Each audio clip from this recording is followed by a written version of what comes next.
A lot of wrestling fans love the Attitude Era, and it's easy to see and understand why. It was a tremendous time for the WWF, WWE, and for the wrestling business as a whole.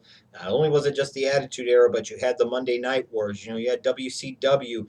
Even in '99, they were on the downswing, but they still weren't totally lost yet. And you still had ECW, and ECW was growing as a company and doing some really nice things as kind of the third major wrestling promotion in America. Again, it was a tremendous time for the business. However, with that said, I've never been that huge of a fan of the 1999 calendar year for the WWF. I just never have been. I like 97 much more because of its historical significance and impact and meaning, and some of the foundation that was being laid for what would go on to become the Attitude Era. And that's where you could really start to see the creative shift in the company. 1998, I enjoyed much, much more as well because you could actually, again, see that creative shift continuing and ongoing. And all the while, you were really seeing the WWF starting to bear some of the fruits of that labor of previous years. They were starting to make some good decisions, do some right things. Now we got to 1999 and SummerSlam 1999 in Minneapolis, Minnesota, and it was kind of one of these things that it to me was an example of the WWE sometimes doing too much and sometimes WWE going over boundaries and sometimes the WWE, not reining it in when it needed to be. It was too much. Too much of a good thing can potentially be a bad thing. And when I look back at this show, I look at this show and say, this should have been so much more. It could have been so much more. And it really wasn't for a bevy of reasons. Now, I understand from a business standpoint that 1999, in a lot of measures, in a lot of ways, was better than 1998. Ratings were better. Live event attendance was even better. Merch sales were better. Across the board, 1999 was a kick ass financial year for the WWF. There's no question about it. I don't dispute that. But it doesn't mean it's one of my favorite years, and it's definitely not one of my favorite years of the Attitude Era. There's no doubt about that at all. So let's talk about SummerSlam 1999. You start off with Jeff Jarrett versus D'Lo Brown in a match where both the IC and European championships are on the line. And this was one of these matches that you put both of these belts on the line, and you would expect it to be so much more than what it actually was. And you look back at the previous year where D'Lo Brown, wrestled Val Venus in what I thought was a damn good European Championship match. Then you come here to '99, you've got two belts in the fold. This match gets half the time, and it was just kind of a big miss. Then at this time, you've got a huge talent roster at all different levels: the top, the mid card, the tag team division, even the undercard. So you got to get as many people on the show as possible. You do this tag team turmoil match to determine a number one contender, not even for the championship, to determine a number one contender, a match that would seem on the surface to be better suited for television. And that's exactly how this match came across to me. That's simple. One match I do always like on this show because of how it was done was Al Snow versus the Big Boss Man in the Hardcore Championship match. They went all over the place. They fought into the streets. They fought into the bar. They're breaking pool sticks over each other. This match fucking rocks. This match is fun. Not every match always needs to be serious and buttoned down and this and that. Not every match needs to be overbooked to the nth degree or needs interference or wishy-washy, non-conclusive finishes. Sometimes it's best to just go out there and do some crazy off-the-wall stuff. And this match here, for this time of the company, for this show, really worked then, and I think it still works now. Al Snow, Big Boss Man, Hardcore Championship. Snow beats Boss Man to become the champion. This match was a lot of fun. I enjoy when I do go back and watch SummerSlam '99. This is one match that piques my interest, before it starts, because I'm like, this is going to be a lot of fun. If nothing else, this is going to be fun. I can't say the same thing about Ivory and Tori in the Women's Championship. I'll move on. They did the Lions Den match again in '99, and this time it was Shamrock and Steve Blackman, and they put weapons in there. And it would seem like it would really work with two guys with MMA backgrounds. It just didn't work as well for me as Shamrock and Owen Hart at SummerSlam '98 in their Lions Den match. I don't even think this match comes close to it. Again, taking something and then trying to go over the top with it, add additional elements to it. Sometimes maybe that's not needed. And in this case, I think that was definitely the instance. And you look at one match on this card, and you sit there and you say, man, what could have been, or maybe what should have been, or do you look back and you say, I would have never guessed that. And that's Test and Shane McMahon in this Greenwich street fight in the lover or leaver match.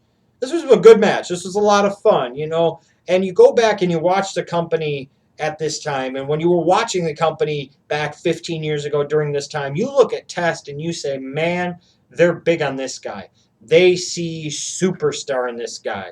You know, there's a reason they called him Test after all. But with that said, you looked at Test and you saw a guy that really fit the mold of what the WWE always liked in their top guys. Here's a guy that was big. He looked like $1,000,000. He kind of had a presence about him. You would have thought the spotlight they were putting him in, attaching him to the boss's daughter, Stephanie McMahon, doing that whole storyline, and putting him here on the SummerSlam card against Shane McMahon in a Greenwich Street fight, you would have thought at some point in time that Test was going to be one of the top players for the rest of the Attitude Era. You would have thought that Test was going to be a top guy in the company for the next 5 to 10 years. Sometimes that doesn't happen, and sometimes plans change, and that's the way it goes. You know, you look at Test, and they went in a different direction later on in '99. They made it about Triple H, and you know, it worked out for the company. It worked out for Triple H and Stephanie. Test, not so much.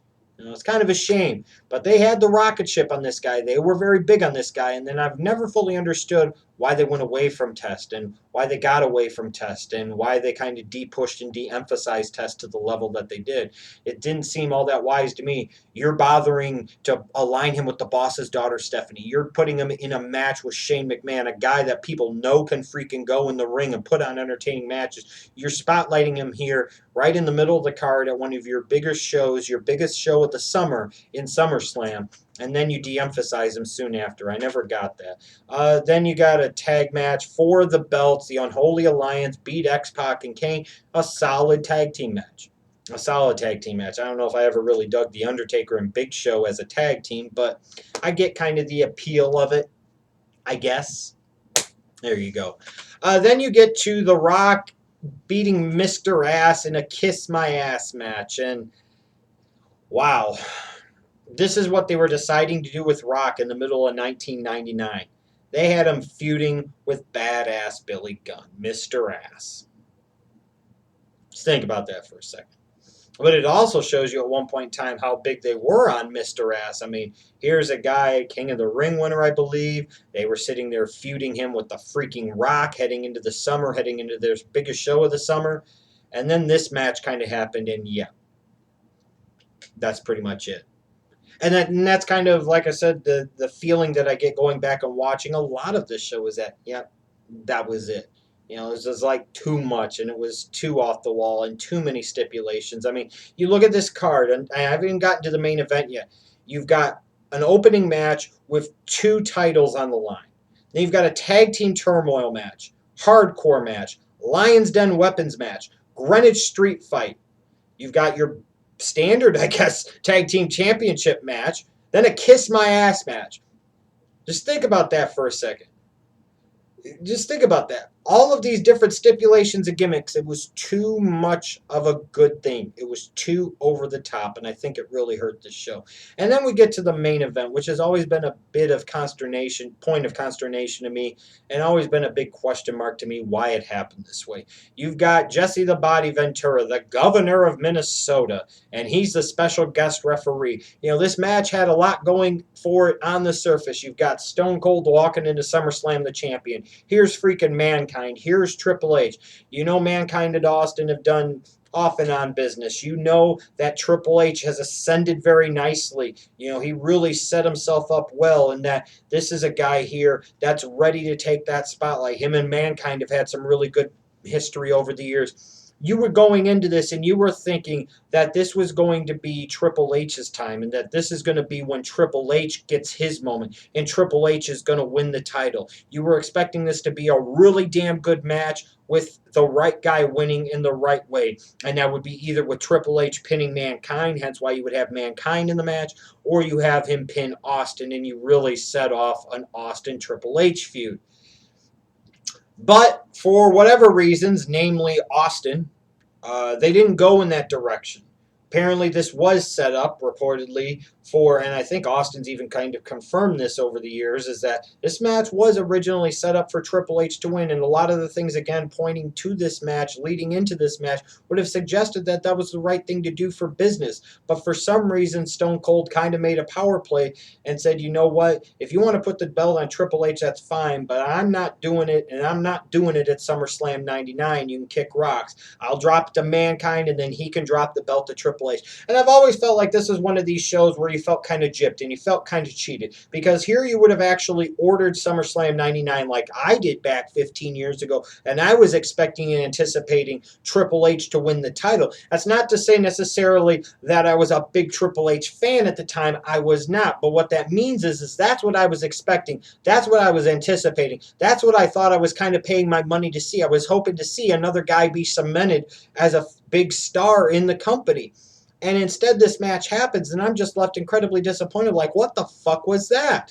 What was the whole point of this? You give Mankind the title when knowing damn good and well that this reign's not going to last long. How little did I know how short this reign was going to be. The next night, I believe it was, Ames, Iowa. Just like that, Triple H is the freaking champion. And then we got kind of into stupid season a little bit with the title. You know, I've always felt a little gypped and a little robbed with this main event and with this pay-per-view because, like I said, I actually paid for this. You know, I was 18 years old. This was one of the first pay-per-views that I actually paid for out of my own pocket, not going to friends' houses, not chipping in there, not parents paying for it. This was one of the very first pay-per-views that I ever paid for. And it's always left me with a very, very bitter taste in my mouth because I thought it should have been so much more than what it actually was. The WWE got too carried away, did too much stupid shit, and I remember at the time feeling, why the fuck did I just pay for this? What the hell did I just pay for? And what the fuck was that main event? How cheap to sit there in your main event and you have Mankind win just so that way he could drop the strap on cable the next night to Triple H. What a joke. And this SummerSlam, like I said, in large part is a joke. This is a show that you could pretty much cross off your list of SummerSlams you need to go back and watch. Trust me, that's why you watch these reviews. So that way you can avoid some of these garbage-ass shows, and this was one of them. However, I would say go back and watch Al Snow versus Big Boss Man for the hardcore title because that was a lot of fun. A lot of the rest of this show, though, not so much.